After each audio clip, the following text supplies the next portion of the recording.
Welcome into the 5 Reasons flagship podcast. I'm Ethan Skolnick. You didn't hear music at the top because we're getting straight to it today. We've got no Chris Whittingham. He is overseas. He decided to take off at the most important time of the year, and I don't blame him. He wanted to get out of South Florida. Everybody wants to get out of Miami lately, it seems.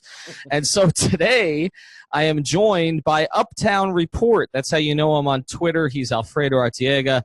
You also can find him on the 3 Yards Per Carry podcast, which typically goes every Tuesday and Thursday on our network. They've been going once a week here during the holidays, where he's on with Simon Clancy, who's usually complaining about me, and Chris Kaufman, who actually I'm communicating with by text, Alf, as we speak. So we'll get to some of his information here on the podcast. But before we get to what we want to talk about today, which is obviously the Dolphins' latest debacle and how the season ended and where they're going to go from here and some of the news that we have to break, I want to tell you about the 2 sponsors of our podcast today. One of them is Doral Toyota.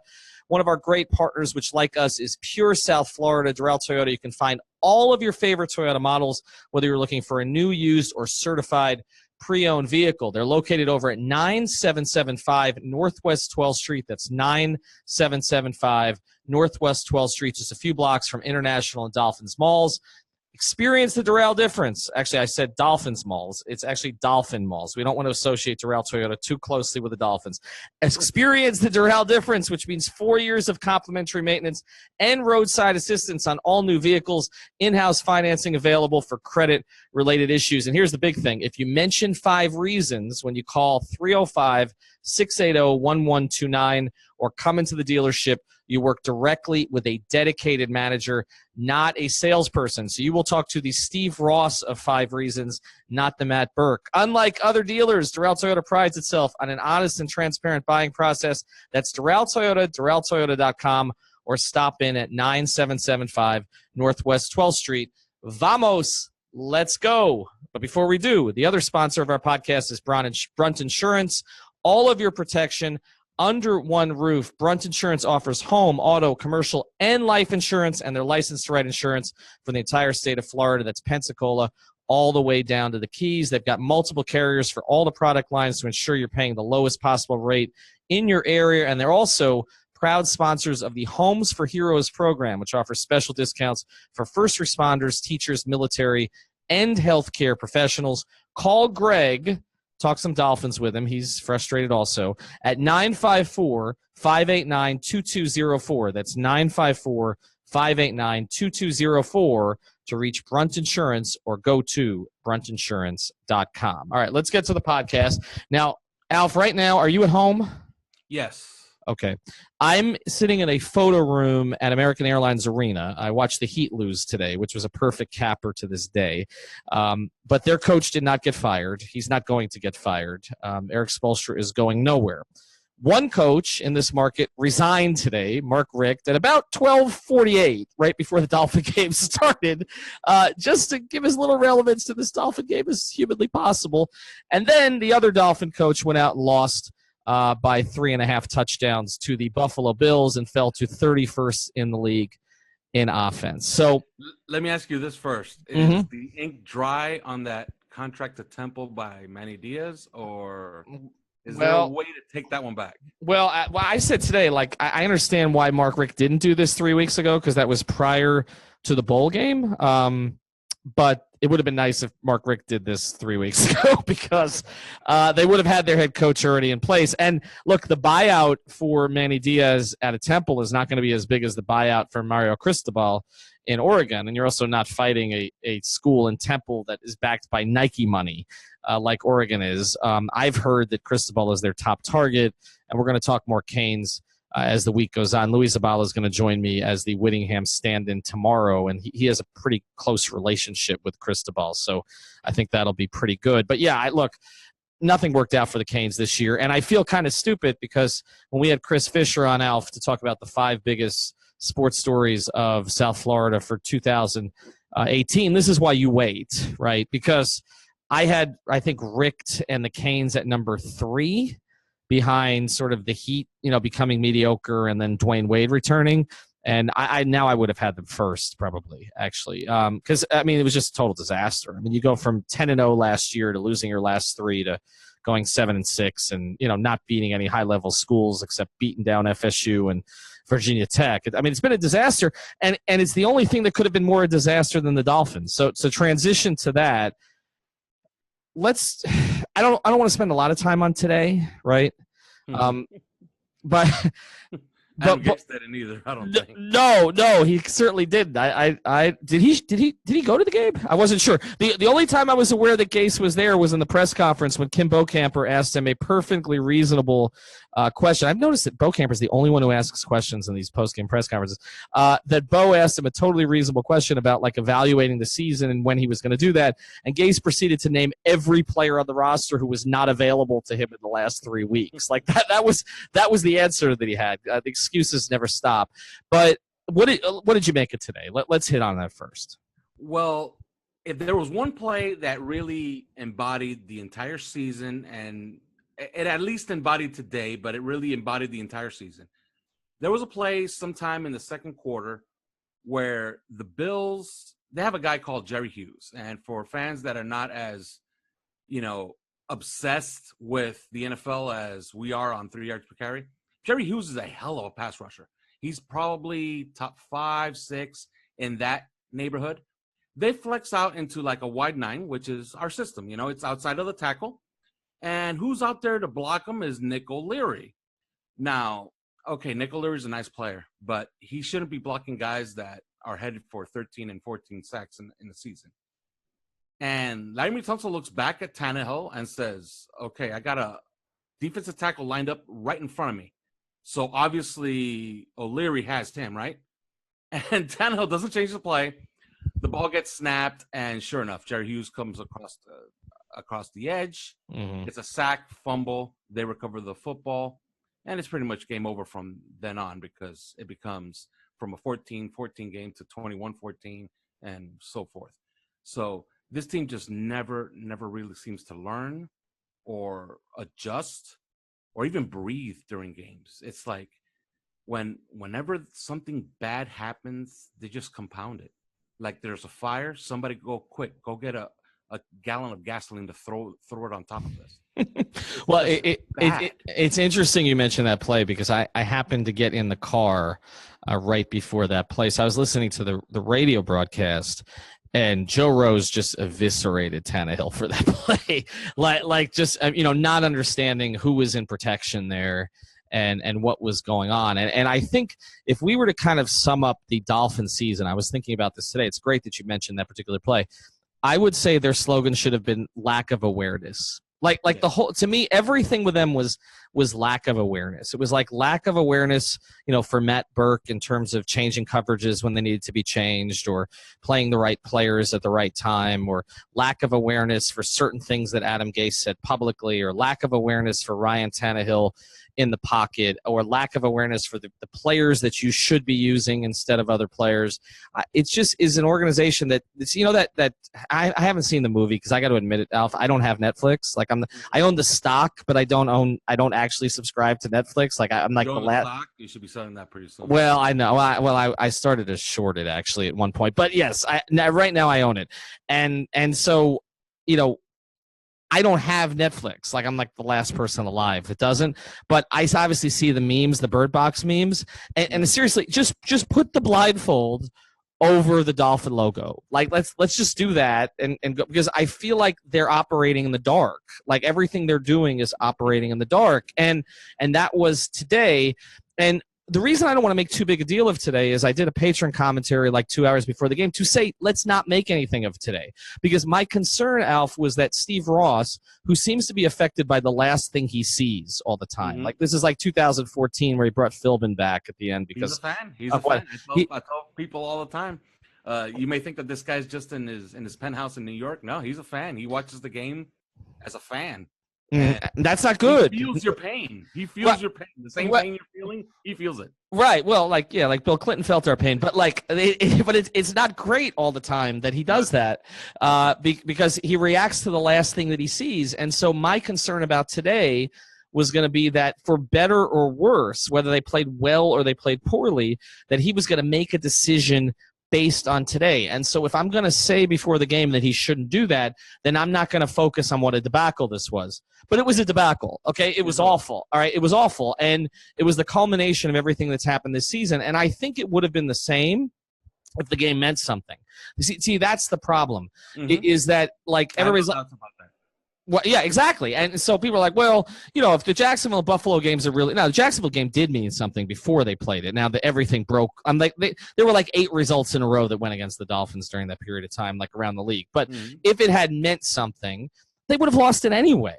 If the Bills game, they would have lost it anyway. And today, because that's what they do, and today what they did was they dropped to 31st in the league in offense because the Bills outgained by more than 150. And they were 16 yards behind coming in.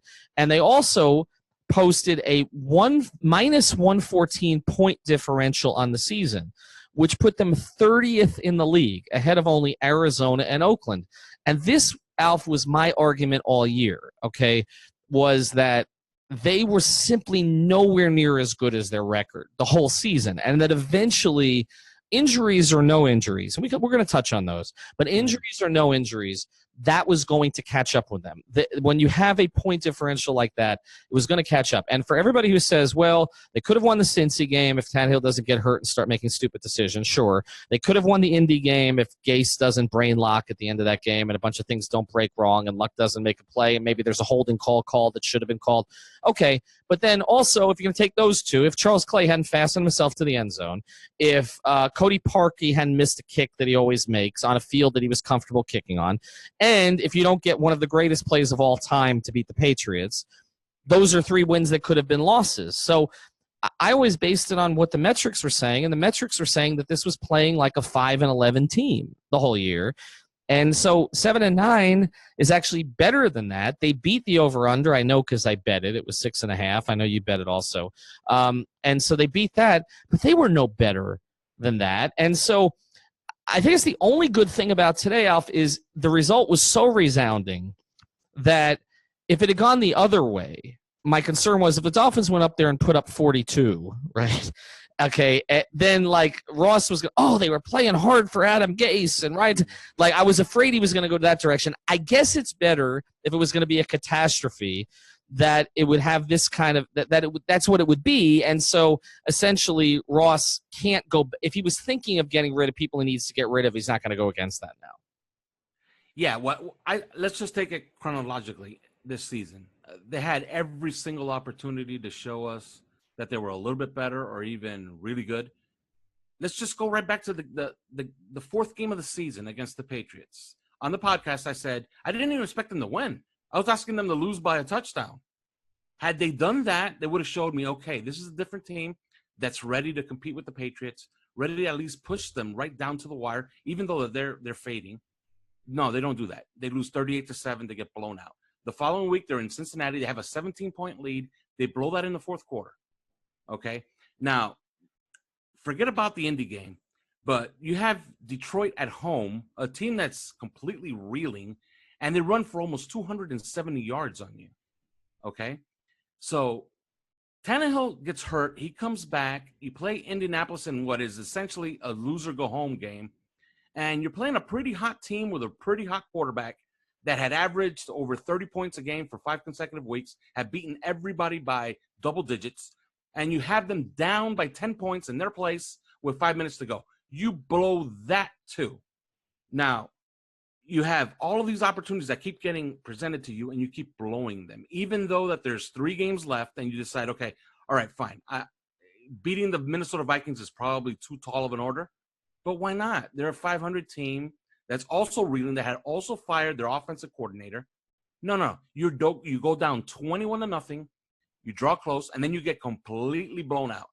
Now, what are we presented with? The last 2 games of the season. Okay, fine. Go 9-7 and show us, you know what? We overachieved maybe, or we produced exactly what you expected us to produce. But you don't do that. You play one of your worst games of the year, one of the worst games of the 3 years in the Gase era, especially since it was at home against the Jacksonville Jaguars. You get blown out really because, come on. They were bringing Blake Bortles off the bench, and he was looking like a world beater compared to what they had going earlier. You lose 17-7. You even come out the following week and say, you know what, 8-8 sounds better than 7-9. And what happens? You get murdered again. 3 weeks in a row to go 7-9. This team did nothing extraordinary. This team only underachieved, underdelivered, really never overpromised because they never really showed that they were going to do much more than what was expected. So, yeah, this is, if there's a case for really just firing everybody, it's really, this game actually helps the cause because it just puts a punctuation on what they produced this year, which was basically nothing. You produced one play. We will always have that Chicago Bears game, which was pretty interesting, pretty fun to watch. And we'll have that play that will live on forever, the Miracle in Miami, but it really didn't amount to much because it didn't put you in the playoffs. It didn't really catapult you to doing anything else. So, and the Patriots underachieving team. Well, and the Patriots ended up getting the 2 seed anyway, and a bye. And you got outscored after the Miracle in Miami, which I know they're still sort of pawning off with emails to season ticket holders. That you got outscored 100-41 in the last 3 games. So, I mean, if you were going to build on any of the momentum of that game, even before the Miracle in Miami or Shock at the Rock, whatever you want to call it, that they played well in that game. So you're like, okay, can you build off of that? But they just packed it in. They packed it in a way that I did not see Tony Sparano teams or Dave Wannstedt teams or even, I mean, I know Jimmy's 62-7. Everybody's going to bring that up, but that was a playoff game. Or even Philbin teams. Okay, I have not seen Dolphin team just pack it in the way that they did. And I think what you're getting at earlier is when one thing would go wrong for this team, there was no resilience at all. No. And so that's the most frustrating. And so we can go through the injury list if people want to. And I recognize that losing Parker, that's a Freudian slip. Losing Wilson, okay, I mean, Parker, they played today. They risked $9.4 million. They threw the ball 3 times. He's never open. He had no catches.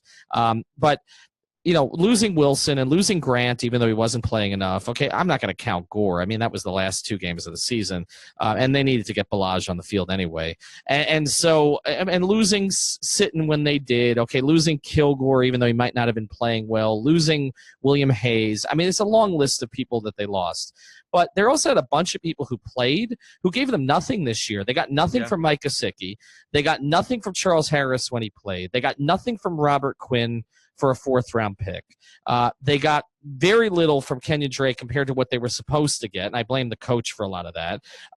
They got very little out of Kenny Stills. I mean, he had half the targets per game that he had last year, which, again, I blame, to a certain degree, the coach, the quarterback situation, and all of that for his decline of production. They got nothing out of Parker. I mean, these were guys who actually played this season, and their leading rusher was Gore's 30, and their leading receiver was Amendola. You're talking about 2 guys in their 30s. Okay, so those acquisitions worked out, but they were not supposed to lead your team in those categories. So, the injuries thing and why Gase has gone to it, and we're going to get to Gase in a second. I want to go person by person here with some news that we have. First is Matt Burke. We're reporting collectively, bringing Chris Kaufman into this, that Matt Burke's going to get fired tomorrow. Okay, so that's the one thing that we're comfortable reporting. There's other things we're hearing that we may be able to report by the end of the night, by the time that you've listened to this podcast, but we are hearing for sure that Matt Burke is gone. You've been making that case all year, Alf, so that's not a big surprise. I made it after week 2. Right. So I guess, what does it mean in the grand scheme? It just means they're going to go out and get somebody with more experience, right? Than Matt Burke had. Yeah. Now you would say, okay, just go get Todd Bowles. Everything's fixed. But would Todd Bowles want to really risk signing a 2-year deal with a 1-year out if he knows that maybe Adam Gase is fired in a year? So you got to be very, very careful with who you sign here and what contract you give them, because I don't think that Stephen Ross is going to want to pay somebody for not being here when he eventually probably fires Adam Gase in a year if he doesn't produce. So I don't know who can be available that's an actual star, let's say, as defensive coordinator. See, one of the things I always look at when guys get fired from the Dolphins is what jobs they end up with afterwards. Mm-hmm. I don't know that Matt Burke will ever be a defensive coordinator again. He's going to be a linebackers coach. He's maybe a defensive ends coach.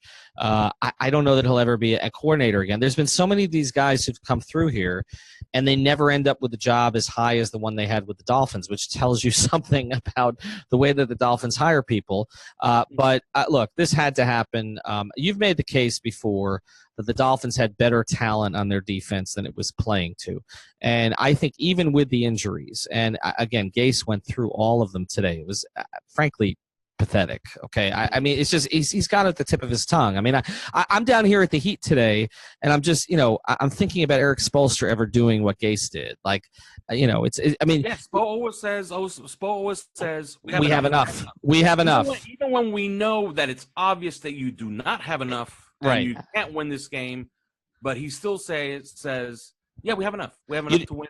You know why he says that? A, he doesn't want excuses made for him, but B, is the Heat have been really good over the years at finding the Derek Joneses and the Rodney McGruders and the Tyler Johnsons before they overpaid him, and the Whitesides and the Ike Austins and the Anthony Carters and the Bruce Bowens and the Malik Allens and the Mike Jameses and all the rest of these guys, right?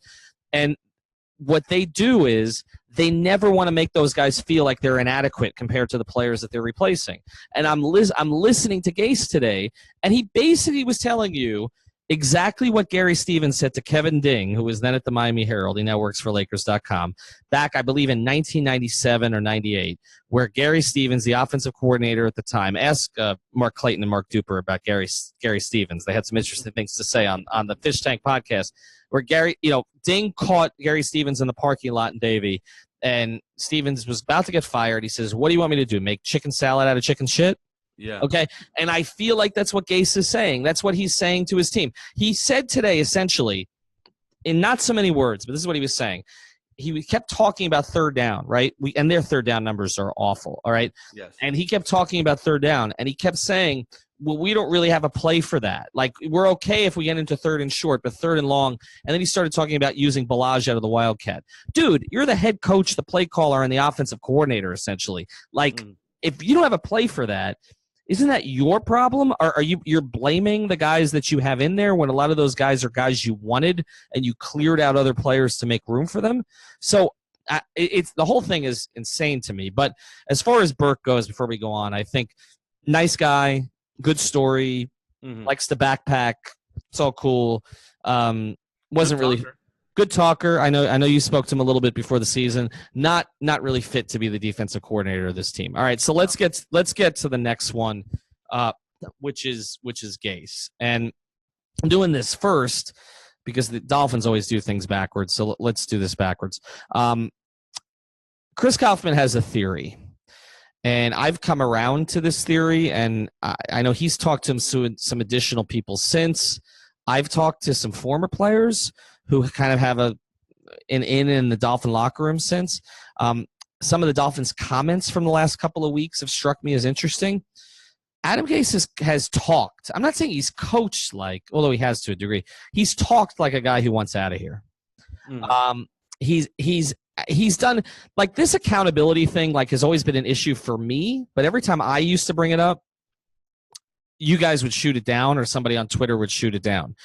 But even CK has come around to he's taken no accountability for the last 3 weeks at all.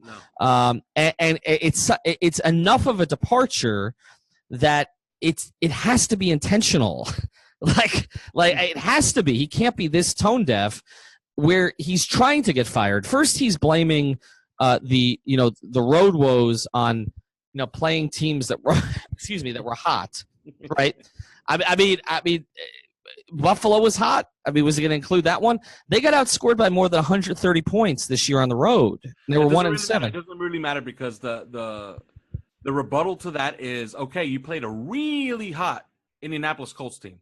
Mm-hmm. You were up 10 points on them with 5 minutes to go. Why didn't you beat them? And his answer is always going to say, oh, we didn't execute on this one play, or we didn't execute on this. Well, he wouldn't even take the blame for the play that everybody was on him for, which was it was the third down call. He made it about the second down call, so he took some accountability. But you're right. Like, They had them beat. Okay, clearly he believes that the Cincinnati game was Ryan's fault, and that one's hard to argue. Okay, but the Indianapolis game was Gase's fault. There's just no way around that. And so this thing, we played hot teams on the road. Like, okay, if you now include Buffalo in the mix, I did the numbers before they played Buffalo.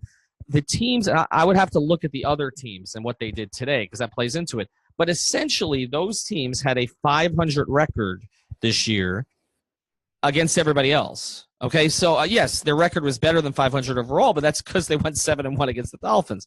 But they had a 500 record, against everybody else. And so, like, what is Gase saying? Like, we can only beat bad teams playing poorly on the road? Like, that's the bar. Okay, like evidently that's what he was like reaching for. Right. So right. Which is that in and of itself. Right. So that's okay. So that's been the first thing. That one was ludicrous. All right. And the second one has been the injury thing, which, it's one thing to say, we didn't have a lot of our top guys, but it's like, it's just become his default mechanism for everything. It's and if you want to make that case privately to Steve Ross, like I was telling Whittingham this last night, if you want to make that case privately, like you want to say, look, you saw it. You saw what we were doing when we had Wilson and Grant. You saw the high five. You saw the high-scoring plays. You saw that Ryan was starting to come on a little bit or at least find his form. And then Ryan gets hurt and Wilson gets hurt and all these other guys get hurt. And then we can't stop the run because we don't have Hayes. And we can't get protection up the middle. We can't get any push because we don't have Sitton and Kilgore. Like you saw all this, right, Steve? Right, Steve? Like if you want to make that case privately, like you make the case privately and you see how that fits, all right? But like, why is he doing that publicly? Unless he's trying to separate him a few things. One, he's just a person with no accountability. That's one option. Okay, that's not a great option. You don't want that in your head coach because the players hear that and the players hate that shit. Okay, they hate it because then if it's not on him, it's on them, right? It's on the guys who are playing, so they don't like that. Or number two, he's trying to separate himself from Mike Tannenbaum in some way. Like this is his fault, not mine. Like I didn't have, I needed depth and I didn't have it. So it could be that. Or three, he's trying to get to Cleveland and coach Baker Mayfield. Like I don't. It's one of those three things because it's not normal. And what I've seen on Twitter, Alf, is people who were on me for getting on Gase and calling him cocky Joe Philbin and all the rest of that, like they've stopped defending him after the comments the last couple of weeks. So he's lost the crowd. Like he's lost the argument. So what do you of those three? What do you think it is? Why is he doing this? Well, we know for a fact, and we were on this, all of last offseason, that there was one quarterback that he was particularly in love with. That you could say, actually, okay, he wanted to move heaven and earth to draft this guy, and that was Baker Mayfield. The evidence is pretty clear that he didn't want Lamar Jackson because they could have had Lamar Jackson easily. Okay, he didn't want Josh Allen because it was only like three spots that they needed to move up to go get him. He didn't want Josh Rosen because he needed to move up one spot to go get him. So if he really pounded the table for any of these other quarterbacks, they could have easily gone up to get him. The one that he couldn't get because you had to move up all the way up to number one was Baker Mayfield. So does he have some type of secret indication that, hey, if I'm fired, and there is some evidence to suggest that the top GM prospect for Cleveland is Joe Douglas, and Joe Douglas is in love with Adam Gase. You can start to put A and B and C together, and sometimes it equals 4. You know what I mean? And yeah, maybe he has some type of secret indication that, yeah, if you're fired, you're a candidate here, and if you're a candidate here, you know who your quarterback is, and it's the guy that you wanted to begin with. So yeah, I don't think that conspiracy theory is particularly crazy, and you could see it like in the next few, because they already fired Greg Williams, by the way. That's kind of breaking news. So I don't think it's that crazy. You could see it like in the next 2-3 weeks, that type of thing kind of play out. Yeah, I mentioned that to Jason Jackson today at the Heat game, and he was horrified because he's a Browns fan. But I definitely think it's possible, and it would explain some things. And we also have some other intel which we'll be developing here. That things have not been rosy behind the scenes with Adam Gase and the team for a little while. That's all I can really say about that. But I think all of this puzzle may start to fit together soon. One of the other things that happens, and I mentioned this on the pod last week, is when teams go south and people's jobs are on the line, that everybody picks a favorite reporter and they start to leak. They start to leak out what they want out there, and so we're going to get a lot of dirt. A lot. This week is going to be more fun for Dolphin fans than the entire season was. It is, because it's all the dirty laundry is going to get aired, and there are some people inside that building that can't help talking, just cannot help talking, and we kind of know who their reporters are, and we're going to know where the stuff is coming from, because it's kind of difficult to hide the stuff if you're not all that skilled in it. But I can tell you that more of that is going to get out. All right, so with Gase, look, I've said all along that you need to bring in an executive and let that executive evaluate Adam Gase, all of his regime, and compare that against other coaching candidates. I mean, that's what I would do, and I don't know if that's what Steve Ross is going to do. I don't know if today may have pushed him to that, which if that's the case, then good. But, Ross's whole thing, I mean, we're hearing the Harbaugh reports, both Harbaughs, but particularly John today. We're hearing the Harbaugh. I don't know if Ross is going to follow that strategy or if he's going to half-ass it again and force an executive to keep a head coach. I'm not sure. But I wouldn't put anything past the Dolphin situation at this stage. Let's get to Tannenbaum here. As of the moment, he's still there. Mm-hmm. All the reporting has been that he's gone. I'd actually heard it weeks ago that he was probably on the way out. I didn't have anything concrete, though, and now we're getting more concrete stuff. What would you put the percentage at that he stays? And of the names that are out there, you mentioned Joe Douglas, Elliott Wolf's been mentioned, Reggie McKenzie. I know you're not a big Louis Riddick guy, but there's a bunch of names. George Payton is somebody that I kind of admire. Obviously, the Vikings didn't make the playoffs this year, but I still think he'll be in some demand. What would you put the percentage of Tannenbaum back, and which, just pick one, which of the guys out there would be most attractive to you? Okay, now as far as Mike Tannenbaum being back, I would put that at 0%, and which is interesting because he's going to leave this team with a very good cap situation, very good contracts all across the board, and really just clearing the slate for big contracts to be given to Xavier Howard and Larry Tunsil. He did all of that. So he actually did his job in that regard.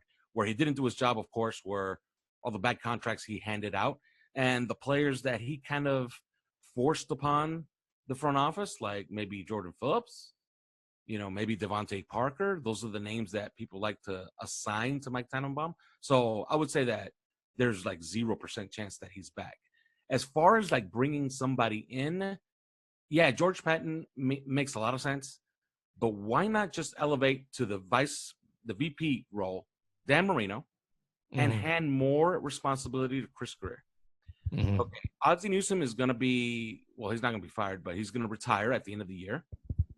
Do you know who will have the only general manager of African-American descent in the entire NFL? Yeah, the Dolphins. That? Yeah, it's amazing.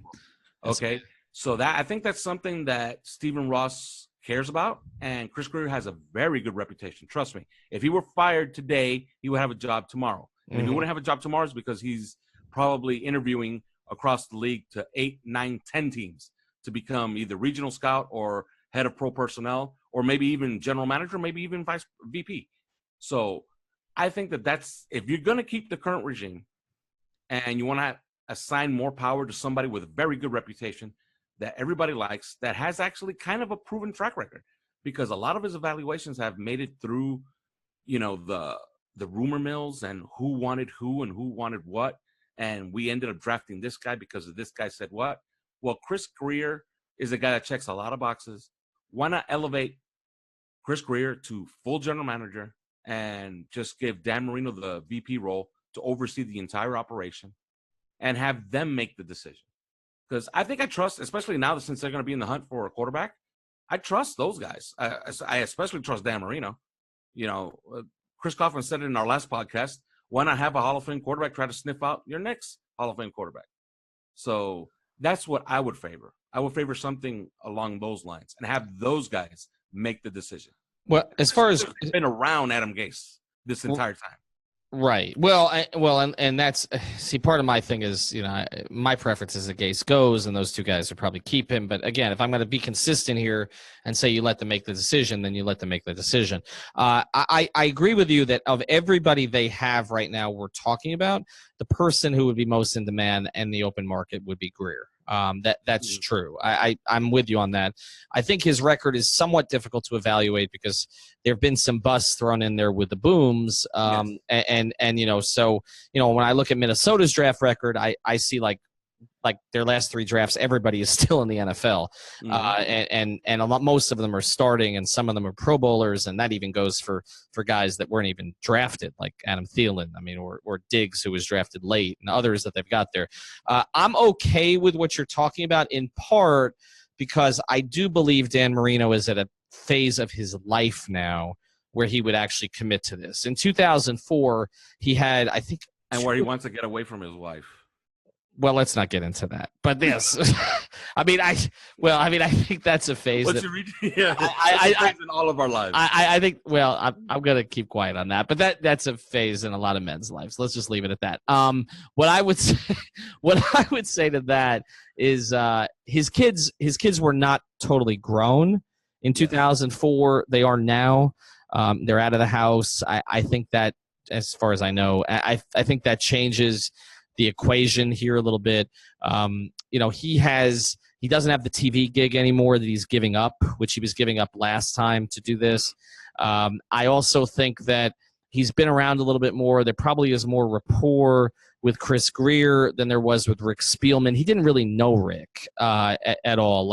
And I've talked about that press conference many times. It was one of the weirdest press conferences I've ever attended. Rick didn't even know he was supposed to wear a suit. He didn't know what his job was supposed to be. Wannstedt was sitting there staring people down because he had just been told he was losing final say and would probably be his last year. And here they were giving it to his buddy and Spielman and Marino, 12 times. He was talking to some of us on the side, and 12 times, yeah, I got to get home. I got to get home to Claire. He kept saying it over and over and over. And then I was at the Senior Bowl in Mobile, a place I'd rather not ever return to. And he looked like as miserable as I've ever seen a human being. He was sitting on a bench in the rain, watching offensive linemen go through drills. And it was that's not the right role for him. Now, the right role for him may be, Dan, pick a quarterback, okay? Yeah. Dan, and decide who to coach that quarterback. Right. Who's the best coach for that quarterback? Now, I know people are going to look at the Denver situation, and they're going to say, well, with Elway, it's he got a lot of things right, and then the past couple of years, he's gotten a lot of things wrong. Vance Joseph's probably going to be fired by the time we finish this podcast, so that didn't work out. The quarterback situation, Elway, who should know it as well as anybody, he's pretty much bungled it. The only right decision he made was to let Osweiler walk. Paxton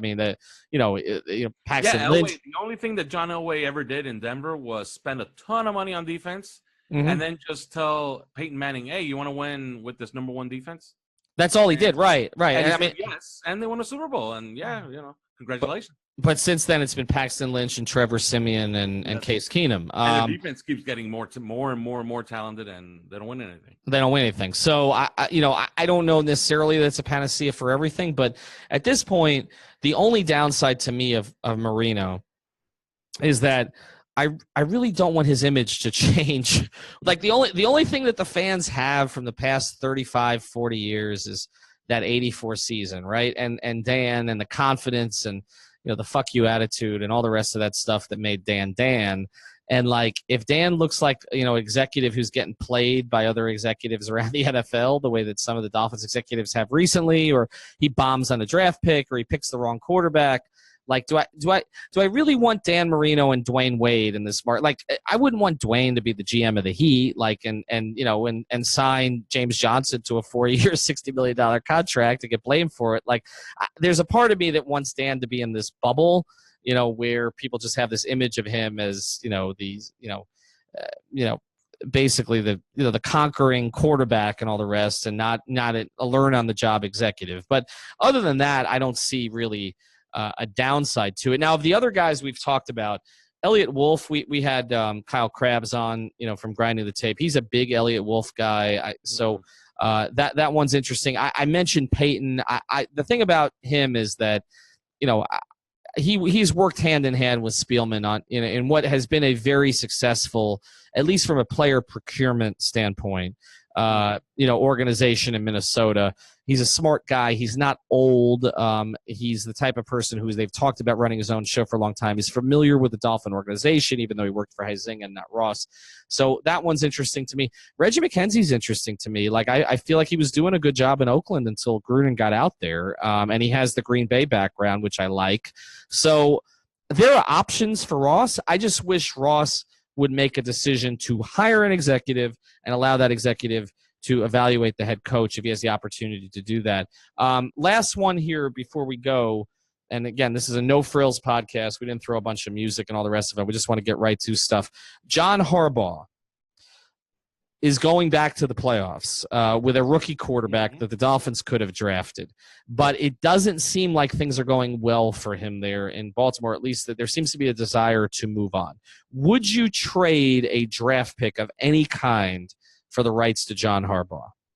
Well, let's start with this. Lamar Jackson today set an NFL record for consecutive games with a fumble, okay? And if you watch him just a little bit, just, forget about the scores, forget about the highlights, just watch him. He can't play quarterback.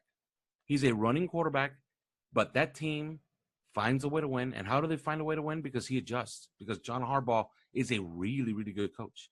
They took a bunch of guys that I really don't know. Like I knew the Alex Collins when he was running the ball for them. They have some guy number 35, and I follow the NFL. I don't know who the hell that guy is. He ran for like 90 yards today. So they built an offense around a rookie quarterback and a really good defense that he seems to find guys to fit in. And they ran off 6 out of their last 7 and made the playoffs. That suggests a guy who's actually really, really good at his job. So now the Dolphins are going to draft like maybe 13th, I would say.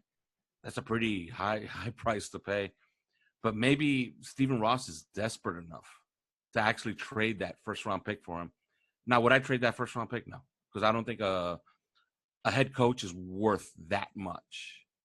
But would I trade, like, let's say, a second-round pick for him? Absolutely, because he's proven that he is better than the rest. He is a guy who can take, like you said earlier, he can take, chicken shit and turn it into chicken salad.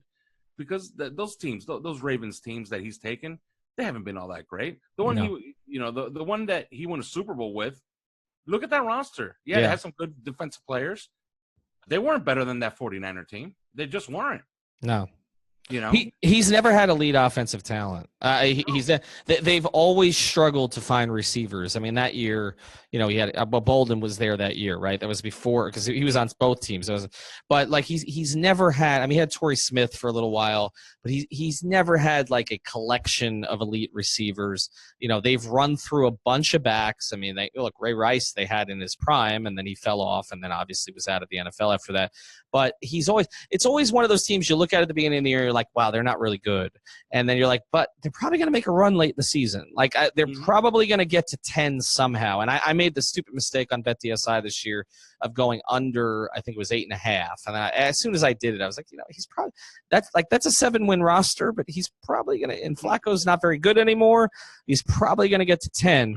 I'm with you about trading first round picks. Obviously, look, it's worked at times. Especially when they might need that first round pick this year to package with something else. Yeah, to go get that quarterback that you may want or need. Right. That makes it really tough, even if they're in the future. I mean, look, it's worked for some teams. Obviously, Tampa doing it for Gruden several years ago worked. I mean, look, the Heat had to give up a first-round pick to get Pat Riley, but you were getting him to run the whole organization. I don't think that they're going to be handing the keys of the organization to John Harbaugh. But so I don't know that I would give up a first, but I guess what's unfortunate about this is we're at this stage, and we can close here, but I think we're at this stage with Steve Ross where there's just no trust of his football decisions. And so I don't trust him to find the next great young coach. Like, I'm done with that. Like, I'm not totally against teams going out and getting a guy who doesn't have experience, but I'm not for Steve Ross going out and getting a guy with that experience. I don't know that he can identify what's necessary. I thought with Gase, because the national media loved him so much, he does great PR, or his agent does, because the national media fell in love with him. They still are. You've got Mike Florio out there talking about the incredible work he did with Tannehill. Like, I know we've had this debate, okay, about 2016 and what would have happened if Tannehill doesn't get hurt. You cannot make the case looking at the last 3 games, okay? Tannehill, I don't care if Tannehill's shoulder's falling off. You can't make the case with that pocket presence that Gase has done tremendous work with Tannehill. You can say it was derailed by the injuries to a certain degree. He absolutely regressed. Injury or no injury, he absolutely regressed this year. From game one, really. From game one, he was. Whittingham made this point the first 3 games of the season that, like, he was not playing as well as the numbers indicated. All right, and I came around to it as the year went on. So you still have the national media that was in love with Gase, and so then there was this competition for Gase's services. So you're like, oh, he's pretty good. But look, Joe Philbin worked with Aaron Rodgers, and Adam Gase worked with Peyton Manning. Right? Okay, there's, sometimes it's who you're around, and so I don't trust Steve Ross to find the next guy. So I'm at the stage now where, like, and that's why even the Lincoln Riley thing to me makes me nervous. Like, to me, I'm at the stage, I'm like, I want to see somebody who's done it, like, without Steve Ross, like somebody who's done it and is committed. Like, it can't be somebody who's done it like Bill Parcells with Huizinga bringing him in, but wanted to go watch the ponies, okay? Or Nick Saban, who admitted this week he wasn't really cut out to be a pro coach. Or Jimmy Johnson, who, after he realized that he didn't really want to work with Marino, like, kind of checked out and wanted to play with Buttercup upstairs and trade stocks all day, okay? Like, I want somebody who still has some fire. I feel like Harbaugh, I don't want Mark Richt, in other words, okay? Like, who came down here to retire. That happens a lot in this market. It's been one of the problems with the Florida Panthers for years, is they'll get these free agents, with the exception of Jaromir Jagr, who is just driven like nobody else in the sport, but they come down here and they don't really want to play anywhere. They want to play golf. I don't want that, okay? I feel like that might be Jim Harbaugh at this stage. I don't feel like it's John Harbaugh. I feel like John Harbaugh would be driven still based on what we know of him. And so I would be okay with going to get that guy, because I don't know that Steve Ross could fuck that up, frankly. Like, I feel like so I'm on board with evaluating that. But what I might do if I was Ross was find an executive who likes John Harbaugh. Like, go get an executive. If that's your target, find an executive you think can work with that guy and would also be attractive to work with for Harbaugh, and put the pieces together instead of what they've been doing, which is keep a piece and force somebody coming in to take him. That drives me nuts. All right, so last question, rapid fire here before our Zoom thing shuts me off, and I can't edit this thing because I don't have Whittingham and I don't know what I'm doing. So your prediction, not who you think it should be, who you think it will be. I think it will be Dan Marino as VP, Chris Greer elevated to full control of pro player and draft personnel. Okay. I would be curious to see what the fans think of that. I feel like most of them would be on board. I think one of the things to consider here is that the under 40 crowd in this market didn't even see Marino's 84 season. So I think whereas in 2004 it was this incredible celebrity. Well, now there was a guy on Twitter that said he wasn't even elite. So I saw that. Oh my God, I can't even. For people who are, I'm 45. People who didn't see, and I've acknowledged this before. I was a Jet fan at the time. I was on Long Island. Okay, I was arguing for Ken O'Brien. Right. Okay, at that stage, there was nothing in the NFL as terrifying as Dan Marino during about a 4 to 5 year stretch. Nothing. Okay. Yes. I could tell people right now that everybody who's listening to this podcast, I know that you're not used to this, but I'm old enough to remember most of Marino's career. In fact, I remember his entire career. There were games where the Dolphins were down 21 points and you really didn't sweat. You thought you had a chance to come back to win. Right. Every single one of those games. Dolphins get down 3 now, and you know you're cooked. Okay, but down 21.